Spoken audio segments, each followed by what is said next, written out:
Hello दोस्तों, स्वागत है आपका हमारे यूट्यूब चैनल सरकारी खबर पर। आज हम करेंगे हिंदी वर्णमाला 50 क्वेश्चन जो कि बहुत ही महत्वपूर्ण रहेंगे आपके लिए और उन एग्जामों के लिए, जैसे कि पैट हो गया, यूपी पुलिस हो गया, यूपीएसआई हो गया, एसएसजीडी हो गया, आरओ ऑल कॉम्पिटिटिव एग्जाम में जिनमें हिंदी पूछी जाती है, उनके लिए बहुत ही महत्वपूर्ण कारगर साबित होगी हमारी क्लास।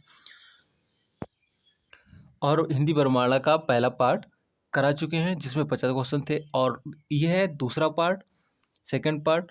और तो पहले पार्ट में और दूसरे पार्ट में 50-50 क्वेश्चन होंगे, 100 क्वेश्चन होंगे। 100 क्वेश्चनों में से आप किसी भी एग्जाम में बैठ जाओगे जब ये क्लास करके, तो आपको बिल्कुल भी वर्णमाला पढ़नी नहीं पड़ेगी। आप बस क्वेश्चन देखिए एक बार और आप एग्जाम में जाइए। आपको 100%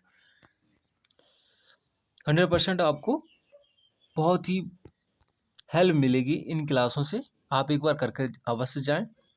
तो चलिए बिना समय गवाए स्टार्ट करते हैं अपना सेशन। पहुंचते हैं पहले प्रश्न में। तो पहला प्रश्न क्या है, यह रहा आपके स्क्रीन बोर्ड पर। पहला प्रश्न है, बड़ और अक्षर में मुख्यतः क्या अंतर होता है? बड़ स्वर सहित होता है, अक्षर स्वर रहित होता है। बड़ का विभाजन नहीं किया जा सकता जबकि अक्षर का किया जा सकता है। दोनों एक ही, कोई अंतर नहीं है। अक्षर केवल लिखित होता है। तो बड़ और अक्षर में मुख्यतः क्या अंतर है? राइट आंसर इसका बी हो जाएगा। बड़ का विभाजन किया जा सकता है जबकि अक्षर का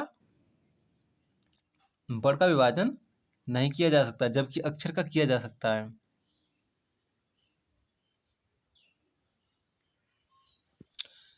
पहुंचते हैं अगले प्रश्न पर, सेकंड। हिंदी निदेशालय के अनुसार देवनागरी लिपि में स्वर की मानक संख्या कितनी है? तो आपको बताना है स्वर की देवनागरी लिपि में मानक संख्या कितनी है। 10 है, 11 है, 13 है, 12 है। तो इसका राइट आंसर क्या हो जाएगा? इसका राइट आंसर हो जाएगा ऑप्शन नंबर 11। स्वरों की संख्या कितनी होती है? 11।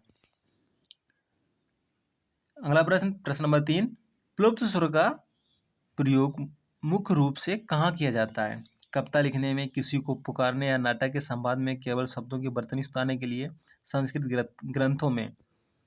तो इसका राइट आंसर क्या हो जाएगा? इसका राइट आंसर हो जाएगा ऑप्शन नंबर बी, किसी को बुलाने या नाटक के संवाद में किया जाता है। अपलुप्त स्वर वो होते हैं जिनमें मतलब दीर्घ स्वरों से ज्यादा समय लगता है, जैसे ओम हो गया, राम हो गया, ऐसे करके बुलाते हैं, उसे प्लुप्त स्वर कहते हैं, जिसमें कुछ ज्यादा समय लगता है बोलने में। अगला प्रश्न, प्रश्न नंबर 4। हिंदी शब्दकोश के अनुसार हा वर्ड किस क्रम पर आता है? सबसे पहले आता है, सा के बाद आता है, शब्दकोश का अंतिम वर्ण है, या ज्ञा के बाद आता है? तो ये क्या है? शब्दकोश का अंतिम वर्ण बोला जाता है। जो शब्दकोश होती है हिंदी की, उसमें हा वर्ण अंतिम वर्ण है। अगला प्रश्न नंबर 5। आ का उदासीन स्वर क्या कहलाता है?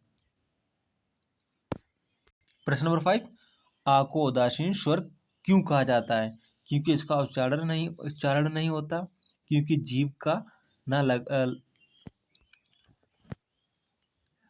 क्योंकि जीभ का न अगला भाग न पिछला भाग सक्रिय होता है, क्योंकि यह स्वर तंत्रियों में कंपन नहीं करता, क्योंकि यह सभी व्यंजन में छिपा रहता है। तो इसका राइट आंसर क्या हो जाएगा? इसका राइट आंसर हो जाएगा ऑप्शन नंबर बी, क्योंकि जीभ का न अगला भाग न पिछला भाग सक्रिय होता है, आ उदासीन होता है। अगला प्रश्न, प्रश्न नंबर 6। काकल्य का काकल्य यह स्वर यंत्रमुखी वर्ण कौन सा है? या है सा, हा, रा? तो इसका राइट आंसर क्या हो जाएगा? इसका राइट आंसर हो जाएगा ऑप्शन नंबर सी, हा। काकल्य वर्ण कौन सा है? हा वाला। अगला प्रश्न, प्रश्न नंबर 7। निम्नलिखित में से वर्डेस व्यंजन का समूह कौन सा होता है? का, खगा, जा, रा, ला, नाशा, टा, ठा, डा, पा, फा, वा। तो इसका राइट आंसर कौन सा हो जाएगा? और यहाँ पर ये मिस्टेक लिखी है, टाइपिंग मिस्टेक होगी है। यहाँ पर होता है बर्चेस, बर्चेस। इनको दंत बोलते हैं, दंत मूल शब्द बोलते हैं, जैसे कि जा, रा, ला, नाशा, ये हो जाते हैं। और इनको याद करने की ट्रिक क्या हो जाएगी? जा रचना ला, जा रचना ला, ये याद करने की ट्रिक हो जाती है। जा से जा हो जाएगा रा, शा और ना, ला। तो जा, रा, ला, ना, शा। अगला प्रश्न, प्रश्न नंबर 8। अर्ध स्वर के रूप में किन वर्णों को जाना जाता है? अर्ध स्वर के रूप में किन वर्णों को जाना जाता है? आ या आ को, या वा, रा, ला, शा, सा। तो किसको जाना जाता है? या और बा को अर्ध स्वर के रूप में जाना जाता है। ये शब्द वो होते हैं जो कि कभी कभी हमें स्वरों का भी काम कर जाते हैं। जैसे कि कौवा लिखा होता है तो कौवा की जगह पर, जैसे कि कौवा, कौवा ऐसे लिखा जाता है तो हम कभी कभी कौवा बा वाला बना करके कौवा लिख देते हैं, इस प्रकार से लिख देते हैं। ठीक है। अगला प्रश्न, प्रश्न नंबर 9। प्रकंपित या लुंठित ध्वनि किसे कहते हैं? ला, रा या बा। तो किसे कहते हैं? राइट आंसर हो जाएगा ऑप्शन नंबर बी, रा को। अगला प्रश्न, प्रश्न नंबर 10। पार्श्विक व्यंजन की पहचान क्या है? ला, ला, रा, डा, ढा। तो कौन सा हो जाएगा पार्श्विक? ला वाला पार्श्विक व्यंजन, ला। अगला प्रश्न, प्रश्न नंबर 11। प्रश्न नंबर 11 क्या कहता है? प्रश्न नंबर 11। संयुक्त व्यंजन ज्ञा का वास्तविक उच्चारण विद्वानों ने के अनुसार क्या है? ज्ञा, ज्या, जा, न्या। तो क्या होता था? ज्या। ज्ञा को ज्या बोला जाता है, ज्या। ये कौन कौन से वर्ण से मेल से बना होता है? जा और अया से। जा प्लस अया, तो ज्या बोला जाता है इनको। अगला प्रश्न, प्रश्न नंबर 12। अघोष वर्णों की कुल संख्या कितनी मानी गई है? 15, 13, 31 या 33। जो अघोष शब्द होते हैं उनकी संख्या कितनी मानी गई है? 31। Right answer is C. अगला प्रश्न, प्रश्न नंबर 13। सघोष घोष वर्णों की कुल कितनी संख्या होती है? 13, 31, 33 या 52। तो इसका राइट आंसर क्या हो जाएगा? इसका राइट आंसर हो जाएगा ऑप्शन नंबर बी, 31। कितनी होती है? 31। और इसका सॉरी गलत हो गया, गलती होगी इसमें।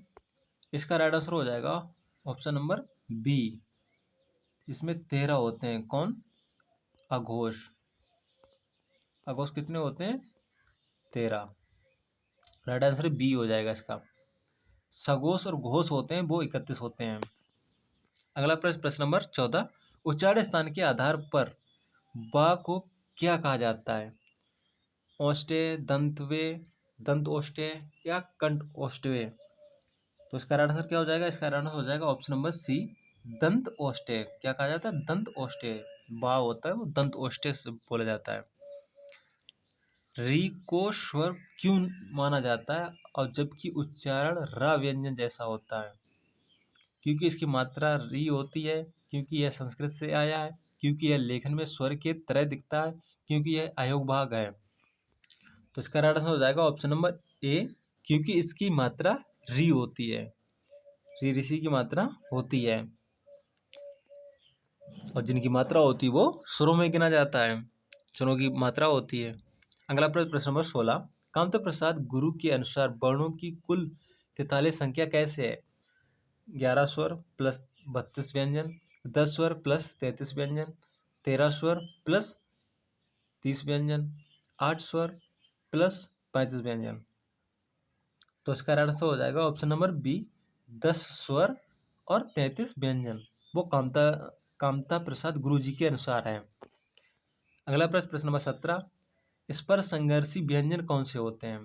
का, खा, गा, घा, चा, छा, जा, जा, सा, हा, ठा, ठा, डा। तो इसका राइट आंसर हो जाएगा ऑप्शन नंबर बी, स्पर्श संघर्षी व्यंजन चा, छा, जा होते हैं। अगला प्रश्न, प्रश्न नंबर 18। आगत स्वर अ का प्रयोग किस भाषा के प्रभाव से हुआ है? किस भाषा के प्रभाव से हुआ है? अरबी, फारसी, अंग्रेजी, तुर्की। किस भाषा से हुआ है? अंग्रेजी भाषा से। Right answer is C. अगला प्रश्न, प्रश्न नंबर 19। विवृत स्वर उच्चारण में मुख की स्थिति क्या होती है? मुख पूरा बंद रहता है, मुख आधा खुलता है, मुख पूरा खुलता है, होंठ गोल हो जाते हैं। तो विपरीत स्वर में क्या हो जाता है, इसका राइट आंसर हो जाएगा ऑप्शन नंबर सी, मुख पूरा खुलता है। क्या, मुख पूरा खुलता है विपरीत स्वर में। अगला प्रश्न, प्रश्न नंबर 20, सवृत स्वर कौन से होते हैं? आ उ ई ए या वा। तो इसका राइट आंसर क्या हो जाएगा, इसका राइट आंसर हो जाएगा ऑप्शन नंबर बी, ऊ और छोटा ऊ और बड़ा ऊ, छोटी बड़ी, ये कौन हो जाते हैं, सवृत स्वर, सवृत स्वर हो जाते हैं। अगला प्रश्न, प्रश्न नंबर 21, ओ और औ का निर्माण किन स्वरों के मेल से होता है? जब छोटा प्लस ऊ बन जाता है, बड़ा ऊ,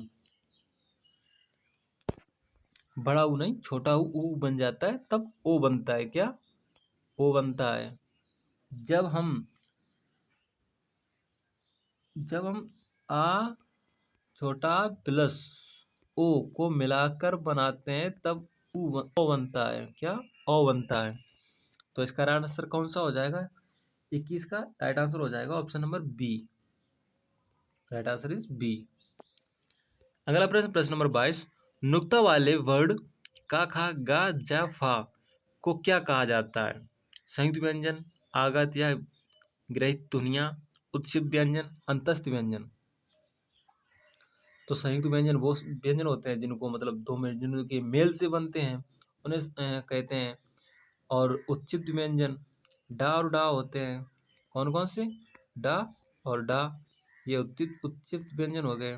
अंतस्थ व्यंजन या, रा, ला और बा होते हैं।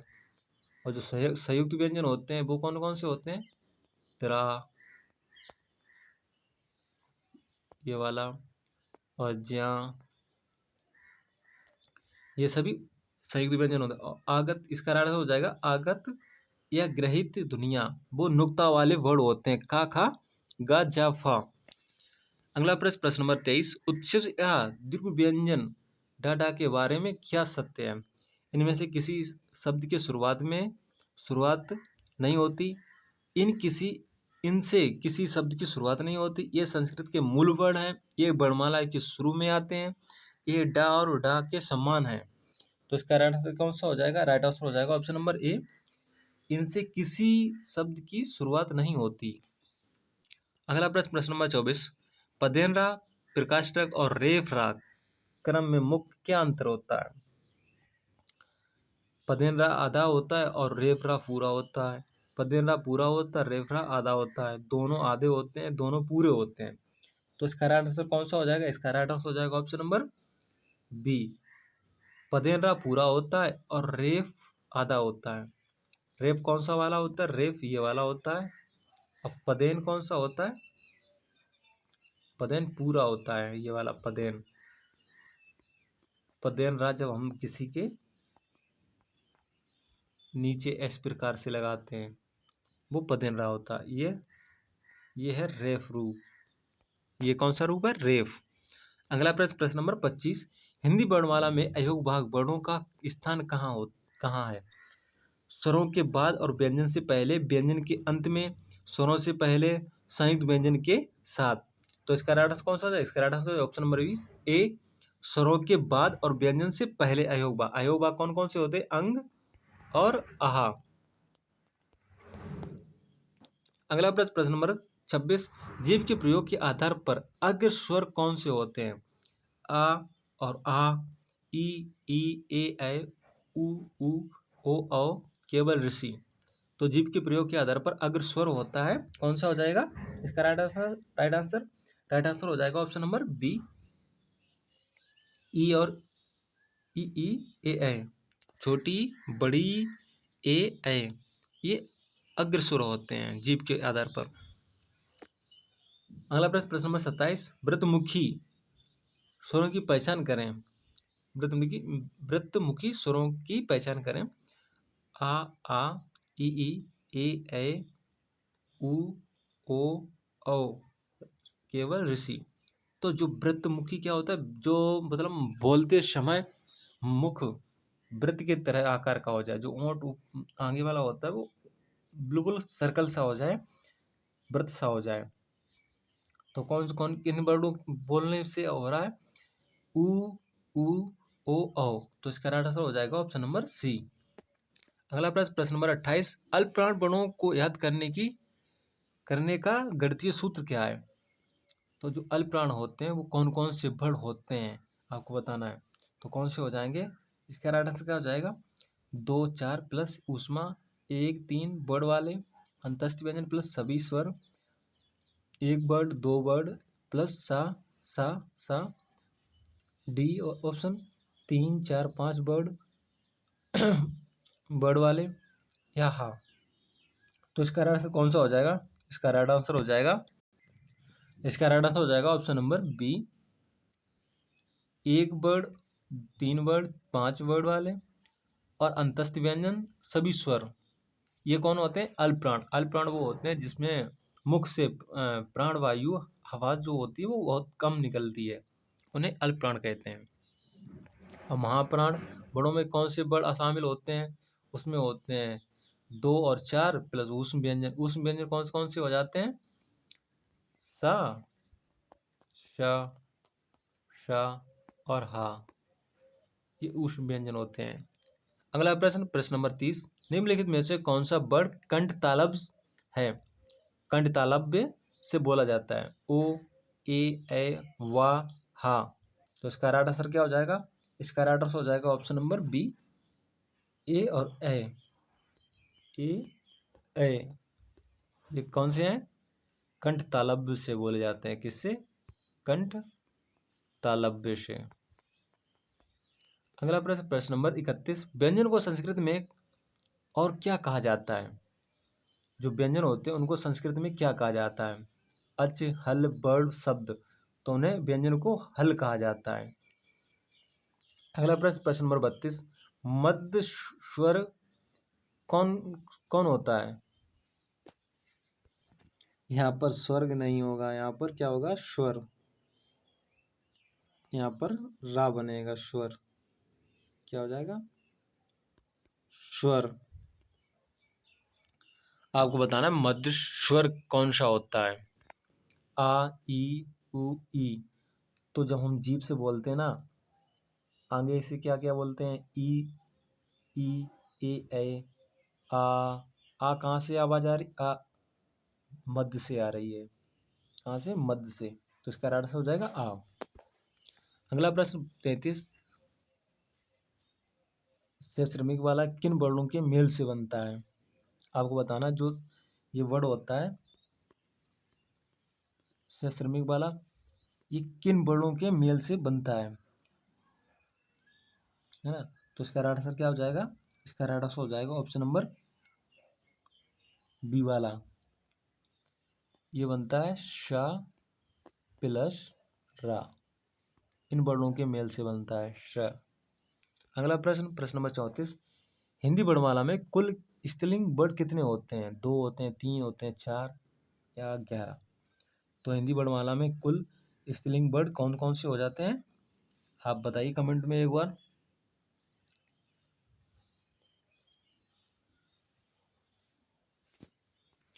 कितने होते हैं? 3 होते हैं। कौन कौन से?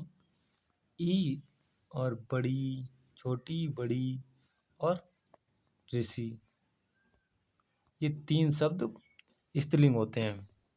3 वर्ड वर्णमाला में स्त्रीलिंग होते हैं। अगला प्रश्न नंबर 35, वर्ण विच्छेद प्र का शुद्ध विच्छेद क्या होगा? वर्णों को हम विच्छेद करके लिखते हैं, तो आपको बताना है जो वर्ण का विच्छेद होगा प्र का, इसका क्या हो जाएगा? पा, तन, रा प्लस आ हो जाएगा। तो कौन कौन क्या हो जाएगा इसका? इसमें पा आधा बनेगा, पा आधा हो जाएगा हंद लग के। और जो ये पदेन बदल बताया था, तो इसका ये पूरा रा होता है। क्या? पूरा रा होता है प्लस आ। तो इसका राइट आंसर कौन सा हो जाएगा? राइट आंसर हो जाएगा ऑप्शन नंबर ए वाला।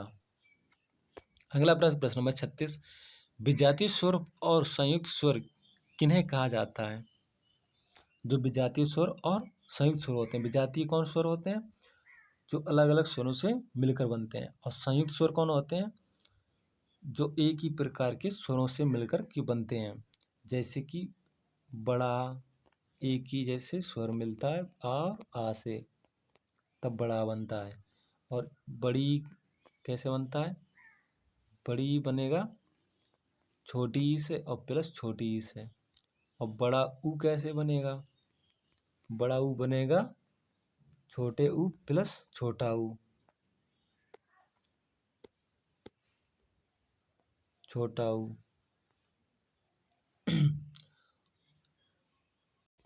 तो ये कौन से स्वर हो जाते हैं? ये हो जाते हैं सजातीय स्वर। एक जैसे स्वरों से मिलते हैं वो सजातीय स्वर हो जाते हैं। अब विजातीय स्वर और संयुक्त स्वर वो स्वर होते हैं जिन्हें हम अलग अलग स्वरों से मेल के बनाते हैं। तो इसका राइट आंसर हो जाएगा ऑप्शन नंबर सी। जैसे कि ए है वो आ प्लस ई से बना है, और जो ओ होता है वो आ प्लस ओ से बना है। ठीक है। अगला प्रश्न नंबर 37। अर्धविवृत स्वर का समूह कौन सा होगा? अर्धविवृत स्वर कौन से होते हैं? अर्धविवृत स्वर वो होते हैं जिनमें मुख अर्धवृत्त की तरह खुलता है। जब बोलते समय, उच्चारण करते समय अर्ध अर्धवृत्त की तरह बनता है। तो कौन से शब्द कौन से वर्ड हो जाएंगे बताइए? इसका राइट आंसर हो जाएगा ऑप्शन नंबर ए। ए आ ए ओ औ, ये वाले शब्द हो जाएंगे। कौन से वाले? ए वाले। Right answer is A option number. अगला प्रश्न नंबर 38। विसर्ग का उच्चारण किस वर्ड के समान होता है? सा के, सा सपेरा वाला, या सा सीटी वाला, हा से या रा के? तो विसर्ग का उच्चारण किस वर्ड के समान होता है? हा के। जैसे बोलते हैं इसे अंग, आहा, आहा, आहा। अगला प्रश्न नंबर 39। मूर्धन्य ध्वनि को याद करने का सूत्र क्या है? इस क्वेश्चन को छोड़ते हैं, अगले क्वेश्चन को करते हैं। पंचमा अक्षर डा, अया, ड़ा, ना, मा का स्थान जब बिंदु ले लेता है तो उसे क्या कहते हैं? अनुनासिक, अनुस्वार, विसर्ग, हलंत। तो उसे क्या कहते हैं? उसे कहते हैं अनुस्वार। क्या कहते हैं? अनुस्वार। Right answer is B. अगला प्रश्न नंबर 41। अनुनासिक का सही उच्चारण स्थान कौन सा होता है? केवल नाक, केवल मुख, नाक और मुख दोनों, केवल कंठ। तो अनुनासिक नाक और मुख दोनों से उच्चारण होते हैं। अगला प्रश्न नंबर 42। शब्दकोश में कषय का स्थान किस वर्ण के अंतर्गत मिलेगा? तो कषय ये वाला शब्द होता है किन किन वर्णों से मेल से बनता है? एक बार देख, किससे बनता है? का और प्लस शा, कषय। तो ये मतलब वर्णमाला में किसके बाद मतलब अंतर्गत आएगा? छा के वर्ग में, का के वर्ग में, शा के वर्ग में, अंत में। तो ये का के वर्ग में आता है। का और शा से मिलके बनता है तो कषा बोलते हैं। तो का वर्ग के अंतर्गत आता है। अगला प्रश्न नंबर 43। शा का उच्चारण क्या हो जाएगा? तालु, मूर्धन्य, दांत, कंठ। तो इसका राइट आंसर हो जाएगा ऑप्शन नंबर बी, मूर्धन्य। ससर कोण वाला सा बोला जाता है मूर्धन्य से। अगला प्रश्न नंबर 44। वर्णों के उच्चारण में लगने वाले समय को क्या कहते हैं? काल, मात्रा, वेग, शक्ति। उसे कहते हैं मात्रा। क्या कहते हैं? मात्रा। अगला प्रश्न नंबर 45। स्पर्श व्यंजन के का वर्ग का पांचवा अक्षर अंग क्या कहलाता है? कंठीय, नासिकीय, उपयुक्त, दोनों, इनमें से कोई नहीं। तो इसका राइट आंसर कौन सा हो जाएगा? इसका राइट आंसर हो जाएगा ऑप्शन नंबर सी। क्या कहलाता है? दोनों। कंठवी और नासिकीय भी, जो पंचमा अक्षर होता है उन्हें नासिकीय वर्ड बोलते हैं और उन्हें कंठ के अंतर भी आता है। अगला प्रश्न नंबर 46। अंतस्थ व्यंजन या रा, ला, वा की प्रकृति क्या है? ये सदा सघोष और अल्पप्राण होते हैं, ये सदा घोष और महाप्राण होते हैं, ये केवल सुर होते हैं, ये ऊष्म व्यंजन होते हैं। तो इसका राइट आंसर कौन सा हो जाएगा? इसका राइट आंसर हो जाएगा ऑप्शन नंबर ए। ये सदा सघोष और अल्पप्राण होते हैं। क्या? यार अलावा अंतस्थ व्यंजन। अगला प्रश्न 47, उस व्यंजन सा सा हा के बारे में क्या सत्य है? ये सभी आघोष होते हैं, ये सभी महाप्राण हैं, ये अल्पप्राण हैं, ये स्वर हैं। तो जो ऊष्म व्यंजन होते हैं वो कौन क्या होते हैं? सदैव ये सभी महाप्राण होते हैं, ये सभी महाप्राण हैं। अगला प्रश्न, प्रश्न नंबर 48, लिपि किसे कहते हैं? बोलने के ढंग को, मुख से निकली ध्वनि को लिखने के लिए निर्धारित चिन्हों को, भाषा के शुद्ध रूप को, शब्दों के समूह को। तो इसका राइट आंसर हो जाएगा ऑप्शन नंबर बी, मुख से निकली ध्वनि को लिखने के लिए निर्धारित चिन्हों को। अगला प्रश्न, प्रश्न नंबर 49, अच और हल का क्या अर्थ होता है? अच अच स्वर को कहते हैं और हल व्यंजन को कहते हैं। तो इसका राइट आंसर हो जाएगा ऑप्शन नंबर बी, स्वर और व्यंजन। अगला प्रश्न, प्रश्न नंबर 50 और लास्ट प्रश्न, भाषा की सबसे छोटी मौखिक इकाई क्या है? भाषा की सबसे छोटी मौखिक इकाई वर्ड है, ध्वनि है, शब्द है, वाक्य है। तो इसका राइट आंसर हो जाएगा ऑप्शन नंबर बी, क्या है? ध्वनि। ये था हमारा सेशन। हमने 50 क्वेश्चन बहुत ही कम समय में कंप्लीट किए। आपको सेशन अच्छा लगा हो तो लाइक करें, कमेंट करें, शेयर करें, सब्सक्राइब करें, अपने दोस्तों के पास भी भेजें और हमें सपोर्ट करें भाई। तो थैंक यू, जय हिंद, जय भारत। मिलते हैं अगले सेशन में।